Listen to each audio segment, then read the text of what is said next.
And many of us would have learned hard lessons, bad lessons, or hard way we would have learned why we should not poke our nose into others' business unnecessarily. Anyone wants to share any such incident? You have any such incident? Where someone has done this to you or you have done to somebody? No one wants to share. Come on, no problem. No one is going to judge you here. Because all of us have accepted that we all have this fault-finding tendency. Isn't it? So, anyone wants to share any life incident where you have come across somebody unnecessarily finding faults with you? Don't tell my professor. Your professor's job is to find faults with you. You have to live with it. That is his work. I am saying otherwise, generally.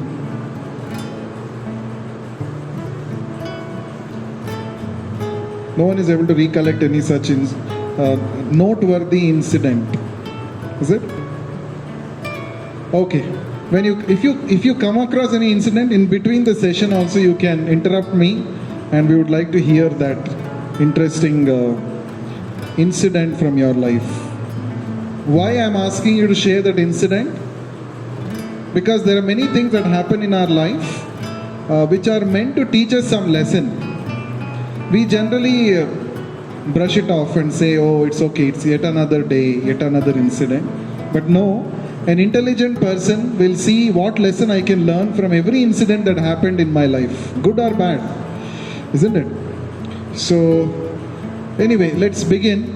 This session I would like to dedicate to my beloved spiritual master, His Divine Grace Abhay Charanaravinda Bhaktivedanta Swami Prabhupada, the founder Acharya of the International Society for Krishna Consciousness. So what we are going to understand in today's session, we'll see how we form perceptions in life about others. We see what are the pitfalls of fault finding. And we understand an interesting concept called circle of concern, circle of influence.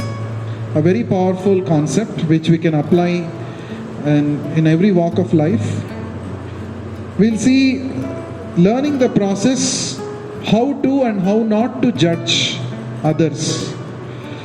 And we'll also see the comparative behavior, learning the right attitude, by comparing two insects, honeybee and a fly.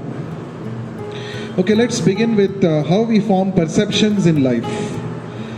A very interesting incident, perhaps some of you might have heard this. There was a train which was moving, just started. Everybody got into the train and they were all busy, arranging their items and all of that inside the bogie. They all got their seats and they all sat down. But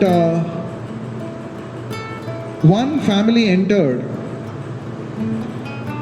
There was father and two children.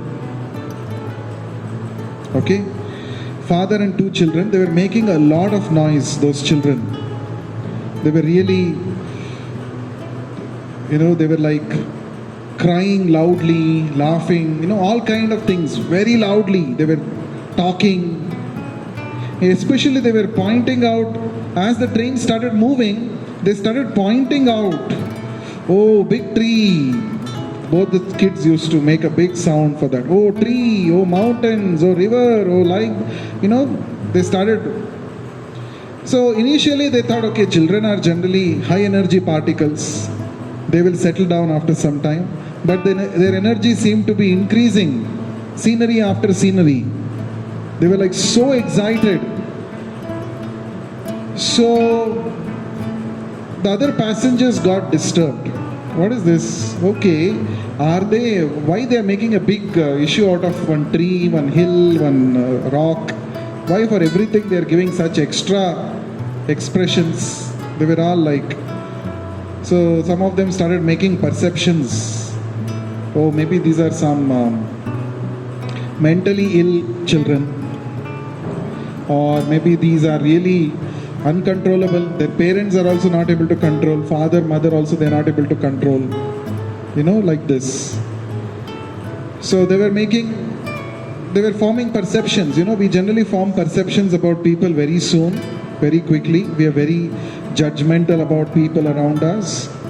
So people also started forming perceptions, and one of the passengers, after great resistance, initial resistance, he thought, how should I ask, should I not ask?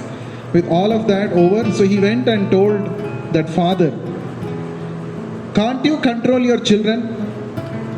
What happened? Why they are shouting so much? We are sick of hearing. It's been 1 hour and continuously they have been shouting. For everything they get excited. What is this? Can't you discipline your children? And then the father said, actually, what has happened? Just yesterday, there was a favorite pet dog of my 2 children. They were so attached to that pet dog. And yesterday, the dog met with an accident and died. And my 2 children, they were in a shock. They were not able to actually accept the fact that they will no more have that pet dog with them, to play with them, to spend time with. And the whole night yesterday, they were fully crying and crying continuously. And with great difficulty, me and my wife, we were trying to console these kids. We were trying to bring them back to normalcy. And we thought we should take them on a journey for a change. Maybe they will feel better. And they went through a very big shock yesterday. And today, they are not able to control their emotions. They are like just out of control they have become. And that's why they are they're making noise and they're excited. So when the person heard the explanation given by the father, that person thought, oh, what a bad perception I had made in my mind about this 2 kids. They really gone through a lot of things. See, many times we meet a lot of people, each one has their own struggle. We don't know what the struggle they are going through, but generally very easily we just pass, we criticize, we pass judgment, we jump to a conclusion. So this is how we make perceptions about people around us.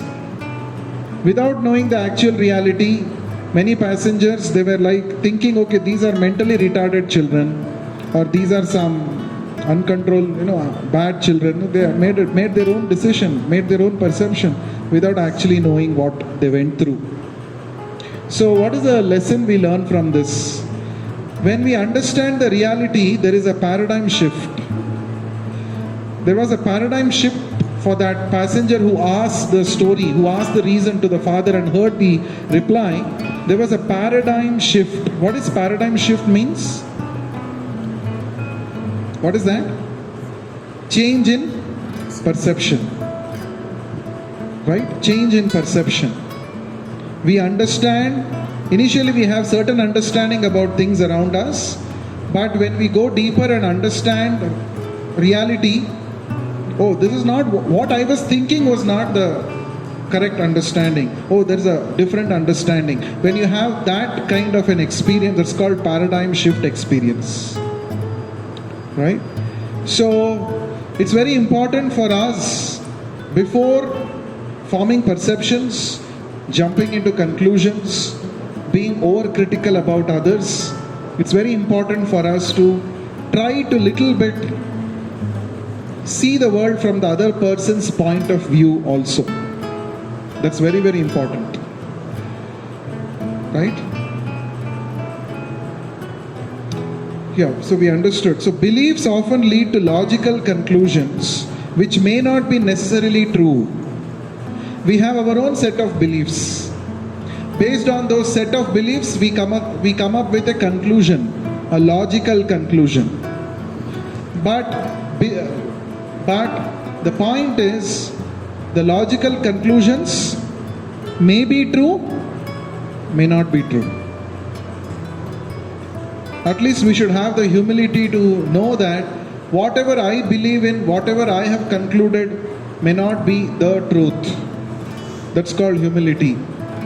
No. My perception is the absolute perception. What I think, what I believe is the truth. If we are in that mood, then you are not a truth seeker. You're not a truth seeker. So therefore we should know that on what basis we make conclusions? Based on our belief systems. And again, our belief system may be right, may not be right. Yes or no?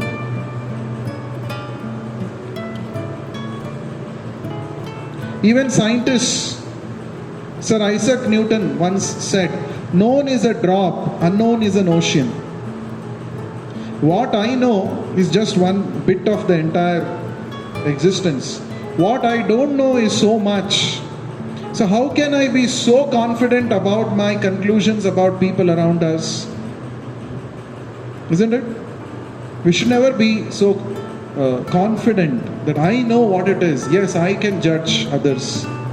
But contrary to this, whenever we make mistakes, we are the best lawyers to defend our own mistakes. But when it comes to others' mistakes, we become the best judge. Immediately we pass conclusion. Right? Send him to 12 years jail. Over. No second thought. But when it comes to my mistake, no, galti se mistake ho gaya. Galti se mistake ho gaya. Right? We defend. We give reasons. We should also give benefit of doubt to the other person. There is a person called Stephen R. Covey. Have you heard of this person? Stephen R. Covey. Very famous. He has written many books, self-help books. And he says, in a relationship, most important principle is, let the other person save his face. He says, what is the meaning of this? Let the other person save his face. What is the meaning of this? Hare Krishna. Yes, Deepak.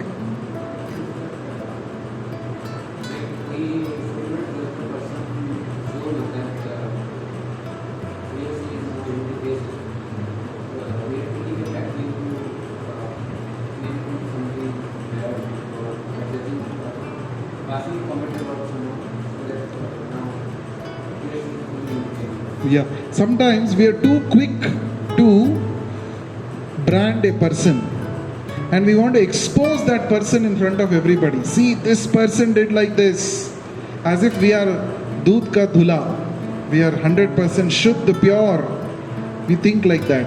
We think that we are free from all kinds of negativities and problems, and only other person I have caught him. This holier than thee attitude, it is called. Have you heard of this expression? Holier than thee means what? I am great, I am superior to others. What others know, nothing they know, but I know so much. This kind of an attitude. Sometimes we have heard about inferiority complex. Sometimes people have superiority complex also. That is also a complex. That means it's an assumption that I am greater than others. Hitler had this. He was thinking he and his race is superior to others. So he wanted to dominate the whole world. And finally, what did he earn? Did he earn love of people? Did he earn faith and belief of people? No. He was so cruel. So we should never be like Hitler. Oh, I know everything, others are useless people. No, that should not be the thinking. So we have beliefs. We should be ready to challenge our beliefs. That is a sign of maturity. Right? Let's understand more. Pitfalls of fault finding. So Srila Prabhupada says, be exemplary, then teach others to be exemplary. If one has not come to that high standard, he cannot judge or criticize others. Right? If you have 100% confidence that I will never make any mistake in my life, then you can point out mistakes of others. Right? See, there are two attitudes. We all have this eraser. We use eraser. We have used, now we don't use, I think. In our childhood we use eraser. Do you all use eraser now? No? Yes? No? Yes? Yes. So, there is a pen with eraser in it at the back side. Pencil with an eraser. We write this side, and then if there is a mistake, we turn it that side and erase it. So, someone said, eraser is invented because people make mistakes. That is one perception. Another perception is, someone said, no, that is not the proper understanding. Eraser is made because people have a tendency to correct their mistakes. Now there are two perceptions, you see. Which is a better perception? One is branding people. Yeah, you people are useless people. You can't live without making mistakes. That's why eraser is invented. Because everybody makes mistakes. Isn't it? But a better perception is, eraser is present. It's an opportunity for you to correct your mistakes. We all make mistakes. So correct your mistakes. But when we try to find faults in others, what is the inherent tendency there? I don't make many mistakes, but look at this person. He is full of mistakes. That is why the great acharyas say that you should lead an exemplary life. That is the best way of teaching. That is what Lord Ramachandra did. He wanted to set an example how to be an ideal king, an ideal son, an ideal husband. He lived by his life was his lesson. Right? So we should not judge or criticize others if we ourselves are so imperfect. What is the point? That's hypocrisy. So there is one interesting story. Once Lord Krishna met both Maharaj Yudhishthira, the eldest of the Pandavas, and Duryodhana, the eldest of the Kauravas. He met both of them, and each one of them he gave separate one task, project. So he told Duryodhana, you go in the entire kingdom, you search, meet all kinds of people possible, and you should find a person who is better than you. At least in one aspect, he should be better than you. Find such people and bring them to me. That is your task. And then he called Yudhishthira Maharaj and he said, you should also travel throughout the country in your kingdom. You should find a person who is lesser than you in some aspect. Okay? Two people, two different projects Krishna gave. So after a while, both returned back empty-handed. So first Krishna met Duryodhana. What did Duryodhana say? So where are the people? Why you have come alone? Where are the people? Krishna asked. So Duryodhana said, you see, I met every kind of person in this world. I did not find anybody who is better than me. He was fully confident, super confident. I did not find even one person better than me. Then Krishna asked, what about you, Yudhishthira Maharaj? What about you? You also have come alone. He said, actually, my dear Lord Krishna, I met all kinds of people. I could not find anyone who is not better than me. Everybody was better than me in one or the other aspect. Therefore, I have come alone. You see, both people, same family they were. But you see their perception about life is totally opposite to each other. 180 degrees. Isn't it? So this activity Krishna made those two people do this activity to teach all of us one lesson. What is that?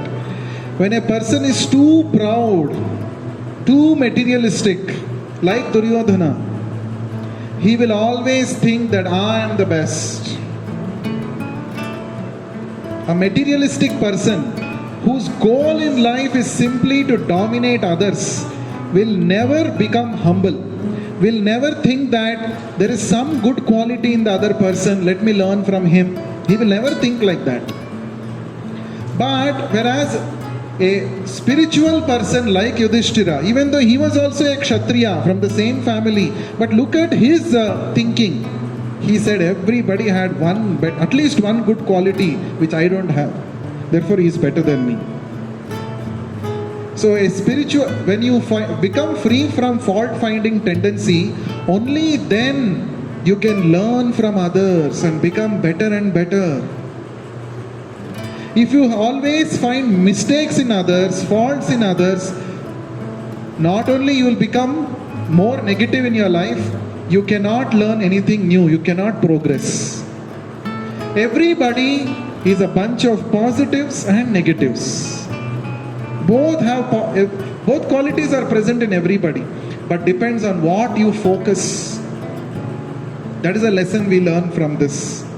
So what is the biggest pitfall in fault finding from this story? Anyone wants to summarize in one line?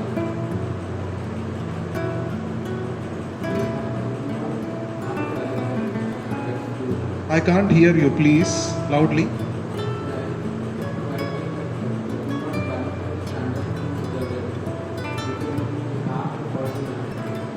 Okay, because we have faults, we cannot judge others, is what you're saying.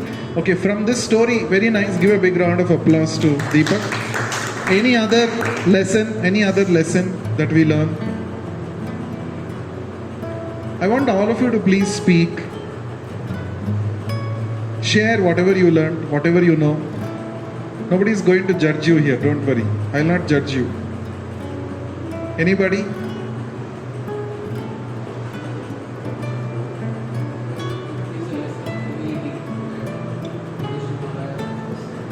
Yes.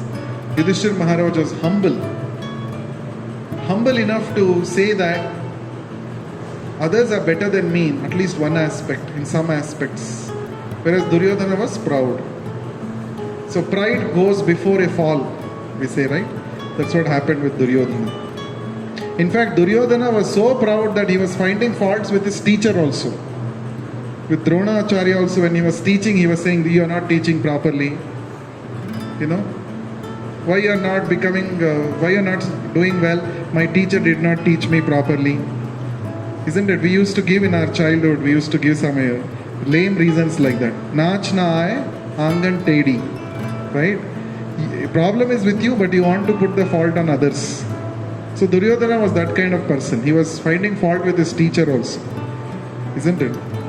Okay. Now let's come to this very interesting concept.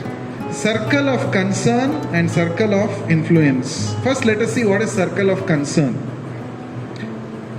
This is also a very interesting principle. This principle is based on Bhagavad-gītā concept. Right? We'll talk about the concept later. In looking at ways to influence and change our surroundings, it is helpful to notice where we focus our time and energy. Our time and energy is limited. If you want to bring about effectiveness in using your time and energy, you should first of all prioritize where my time and energy should go. If I spend my time and energy in simply finding fault with others, criticizing others, putting down others, are you going to reap any benefits from that? Or the other person whom you are criticizing, will he or she get benefited by that? So it's a total waste of time. Total waste. Of course, if you are a teacher, you have to find fault with your student for his benefit. for him to improve. If you are a parent, you have to point out the mistakes of your children for their benefit, not to show that you are great. Isn't it? So, we each have a wide range of concerns. So, we have concerned about something. What are your concerns? Can anyone tell? What is your concern? To complete PhD. I know it's a concern of most of us sitting here. Okay, any other concern? In today's situation, sitting here, what is your concern? When will the session get over? Could be somebody's concern. Right? I'm concerned. Oh, I cannot sit like this for a long time. It's a concern. It is so hot. It's a concern. So we are concerned about so many things in life. Isn't it? Are we concerned or not? Okay. So people we are concerned about our health, about our family, problems at work, so many things. We may be concerned about big things also. Ab ki baar Modi Sarkar will come or not. You know, in Karnataka, recent elections, Modi came, Modi magic did not work. Congress came. Some people will be sitting and thinking for a long time. You know, they'll be thinking as though sky has fallen on their head. What happened? No, I'm just thinking whether this time Modi Sarkar will come or not. That is a big concern for some people. So different concerns. Everybody has some or the other chinta. Chinta means what? Concern. So in Sanskrit there is a saying, Chinta and Chita. There is only Bindu Matra difference. For Chita, if you put Bindu means dot. It becomes Chinta. But there is a difference between the two. What is that? Chita burns only dead bodies, whereas Chinta burns a person alive. Chita dahati nirjivam, Chinta dahati jivitam. The Chinta will burn you alive. So it says, don't worry so much, don't do so much Chinta. Instead of Chinta, you should do Chintan. What is Chintan? What we are doing in Transdimensions Club when we sit and discuss, and this is called Chintan. Means trying to explore new things, trying to deliberate. That is okay. But always worrying. Worry spoils the curry, they say. So you keep on worrying. So it's a very bad, it's like you're worried about so many things in life. That is all that comes under circle of concern. But you may be worried about 100 things. Can you actually do something about all the 100 things? For example, it is so hot. They're saying Bangalore is experiencing very hot. We were thinking now summer is over, we are stepping into rainy season, we were thinking like that. But from 2-3 days, temperature has increased. So hot it is. Now, can I do anything about it? Yeah, you may switch on the fan, AC, whatever. But beyond that, can you do something? Can you go and say, I will change the direction of the sun. I will change the tilt of the earth so that there is no... Can you do that? Cannot do. That means, in life, you may have so many concerns, but you may not have influence to change all those concerns. That we should accept. Isn't it? We should not be wrongly adamant. No, everything I will change in my life. Sun, it is burning so hot, summer, I will change. I will change the sun. I will change that. No. You can never change, you can never break nature's laws. You can only break your head against nature's laws. That means we have limitations. So I may be concerned about so many things, but what actually I can influence? That is a subset of the circle of concern. Right? As we look at those things within our circle of concern, it becomes apparent that there are some things over which we have no real control and others that we can do something about. So those things which do not come, which we can't change anything about, that comes outside the circle of influence.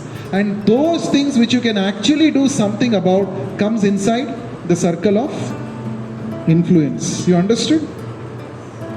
So we should identify those concerns in the second group, that is called smaller circle of influence. So every time when you try to find faults in others, of course this principle of distinguishing between circle of concern and circle of influence has applications in various fields. But we are talking with respect to today's topic, overcoming fault finding. Right? Suppose you have problem with somebody. Okay? You check whether it comes under your circle of concern or circle of influence.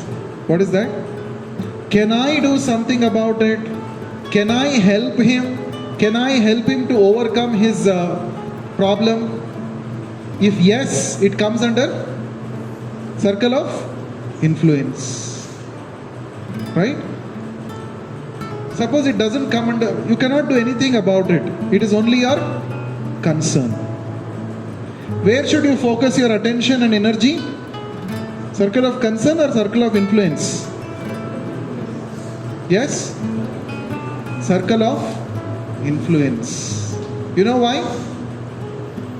Why? Hare Krishna. Because you'll be simply wasting time, putting energy in the wrong direction. Isn't it? So another important application is, when you find faults in others, you're criticizing them, your energy is going in that direction, you're not doing any productive work for yourself or for the other person. Better what you can do? Find fault with yourself, improvise yourself. Isn't it? So that is in circle of influence or concern. Finding faults within and working, improvising day by day. Today I should become a better person than yesterday. Tomorrow I should be a better person than today. Is it in your control or not? Yes or no? So it is circle of influence. So effective people, they focus their time and energy in circle of influence. Now how do we understand what is my influence and what is my concern? Sometimes,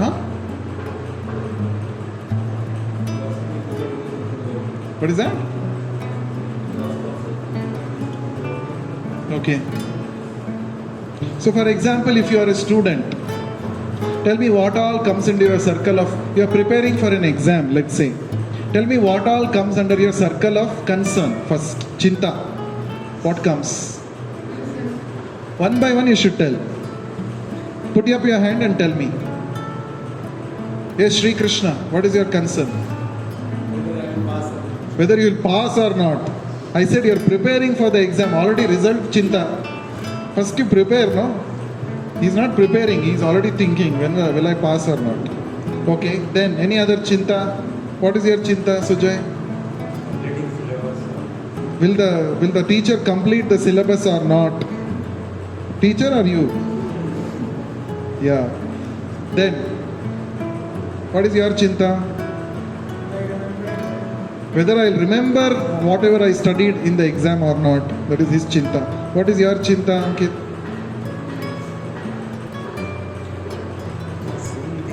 Why exam itself exists? That is the biggest Chinta. If exam itself is not there, then all Chinta ka jad, everything will go. Musibat ka jad. But unfortunately, exam is there. What can be done? So, you are concerned with, exam should not be there. That is your concern. But is it under your influence? No. Are you setting examination rules? Can you change? No. Therefore, it is not in your circle of influence. Like they said, will I remember whatever I studied in the exam? Will I remember or not? Is it your circle of concern or influence? Now some people are puzzled. whether it comes under concern or influence. What do you say? Huh? Concern. You can't do anything about it? Prepare well. That means you can do something about it. Therefore, it comes under circle of influence. You see, like this, we should be able to distinguish what I can do something about, what I cannot do anything about. What I cannot do anything about, it is in the circle of concern. What I can do something about, that is in a circle of influence. Like this, if you keep in every aspect of your life, you keep distinguishing between these two. What is in my hand, what is not in my hand. And spend your time and energy sincerely in working in the circle of concern. Then you will see you will become better and better in every field, in every walk of life. Instead of blaming others, can I be proactive? Can I do something about it? Now, I told there is a basis for this in the Bhagavad-gītā. Krishna says in the 2nd chapter, verse number 47, well-known verse, Karmanye vadhikaraste ma phaleshu kadachana ma karma phala heturbhur mate sangostva karmani. Lord Krishna says, you have a right to perform your prescribed duty, but you do not have any right over results. So what is in your, performing your duty comes under circle of, result comes under, it's a concern. Yes, I am concerned whether will I be pass or not, like Sujay was telling. No, like Sri Krishna who was telling pass fail? Sujay, Sri Krishna. So, but it's actually not in your control. What is actually in your control? Preparing well. Okay, you study everything twice, thrice you revise. Make notes of important points. Ask doubts, clarify doubts. Solve previous exam question papers. All that is in your hand. You do all that. But result is you can't really. So if you have done your efforts sincerely, that's the way to success. At the end of the day, you are satisfied that I have done my duty. Isn't it? Anyway, so let's see. The problems all of us face fall in one of these three areas. We have direct control, problems involving our own behavior. Second category is indirect control, problems involving other people's behavior. And thirdly is no control, problems we do nothing about, such as past or situational realities. We can't do anything about it. When there is a problem with me, I can try to rectify myself. When there is a problem with others, I can tell them, but I don't have full control. It's indirect. But there are certain things like heavy rain comes now. You cannot go and stand there and stop the rain. It's full no control. So we should be able to distinguish between these three. So a proactive approach is the first step to the solution of three kinds of problems within our present circle of influence. Proactive people are smart. That means what? They can distinguish between what is circle of concern and what is circle of influence. They are values driven. They read reality and they know what's needed. They focus their efforts in the circle of influence. What is in your hand? Do that very sincerely. That is what it is. Okay. So, the circle of concern is generally filled with hopes. What is that? I'll be happy when I have my home paid off. If only I had more patient spouse, then my life would have been different. If only I had better employees or co-workers. If only I had a better guide, better professor. Kash mera life aisa hota. Kash mere professor was more understanding. We have this kind of kash. But circle of influence is this, what you can actually do. What is that? I can be more patient. Okay, the other person is not patient in my team, but I can be more patient. That is in my control. That is my circle of influence. I can be a better employee or a better team member. What I can do, that is what is circle of influence. I can be more wise. Right? So, a proactive person works on circle of influence. Okay. So, this is one more interesting principle. This is called 3 buckets. The 3 buckets. Whenever you receive any information from any source, you should classify them into 3 buckets. It's not that physically you have to carry 3 buckets wherever you go. No. In your mind, there are 3 buckets. This is how to judge and how not to judge people. Because I said that, very soon we pass judgment on others. And then, people, once you lose people, you can't get them back. Right? So when you receive information, put them into one of these 3 buckets. First bucket is what? Yes bucket.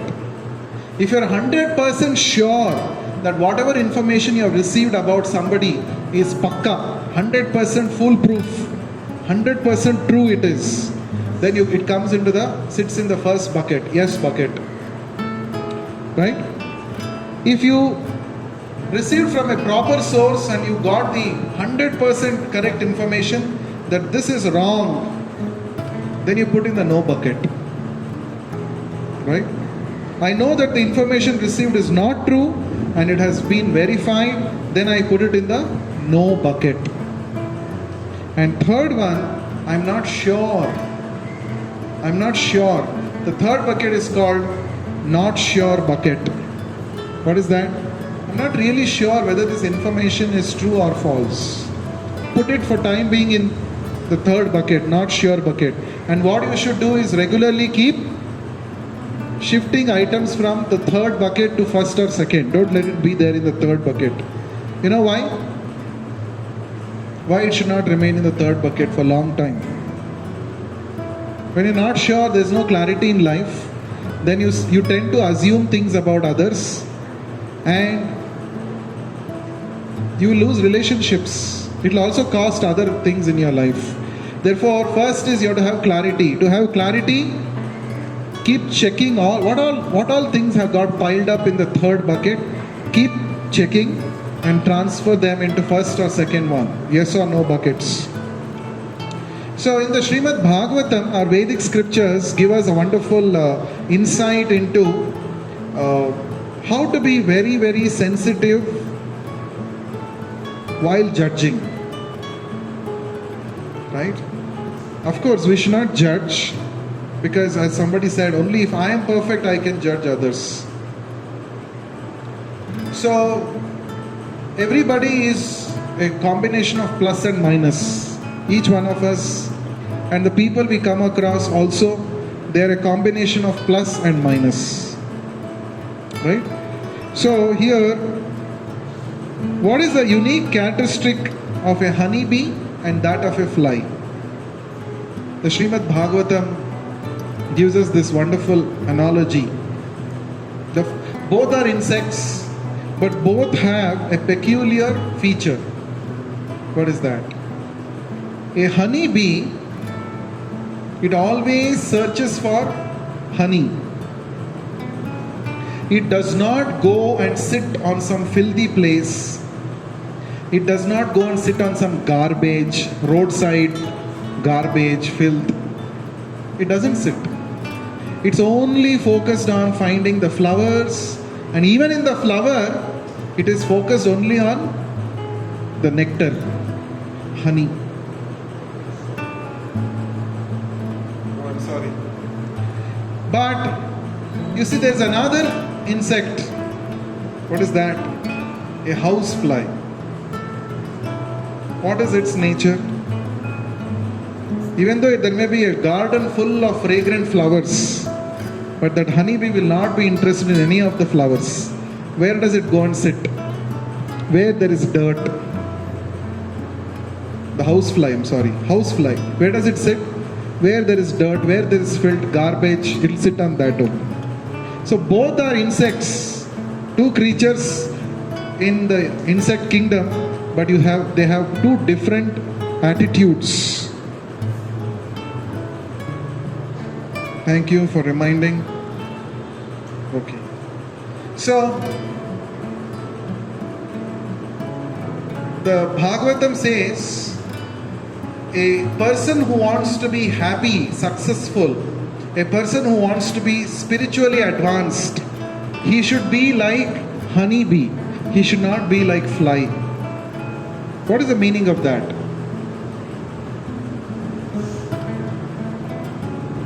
So there are two things, guna and dosha. Gunam icchanti panditaha, dosham icchanti pamara. It says, a person who is really pandit means very learned person, very intelligent person. Such a person will only associate with the positives, the gunas of the other people. And whenever he comes across faults in others, he will avoid it. How does he avoid? I also have this fault. Okay, if I think that, this person has this fault, so I should judge him and I should label him to be a bad person. But I also have so many faults. Then how am I qualified to judge others and to brand others? Instead of that, let me associate only with the plus, with the positives. That is how you can overcome this unnecessary fault finding tendency. I don't say we should, fault finding has its own merits. As I said, a teacher has to find faults with the students for their goodness, for their improvement. A coach has to find faults with the players. The coach cannot simply say, you're all very good people, chalo, go to Olympics, very good. Right? No. Coach has to keep training them. Training means what is bad in them, what is wrong in them, make them unlearn it and relearn the good things, correct techniques. That's the duty of a coach. If you are playing the role of a coach or a teacher for somebody, then you have to find faults. But you should not do that with simply everybody and everybody. Don't think that, I am so great. I am a coach. Everybody whom I meet, I am coaching them. They don't want your coaching actually. Better coach yourself first. So if you want to become free from this fault-finding tendency, follow this. Before passing judgment, think, am I acting like honeybee now or housefly? If it is housefly, better I will not tell. If it is honeybee, yes. So he has such a good quality. Let me also learn. That should be the attitude. So, in this way, we can overcome the unnecessary fault-finding tendency. So, any questions based on what we discussed?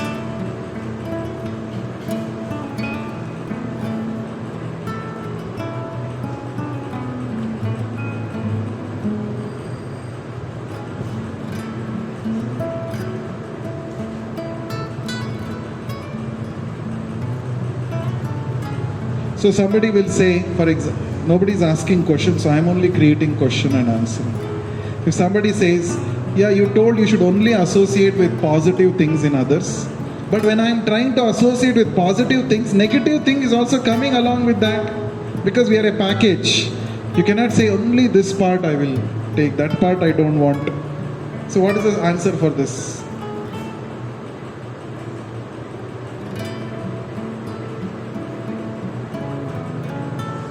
Yes? Any inputs on this?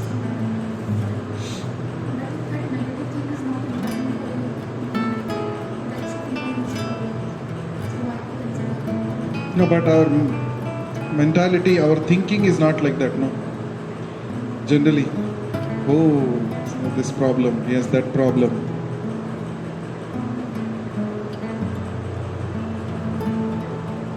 There are two things. One is, needle. You know needle? And then there is a sieve.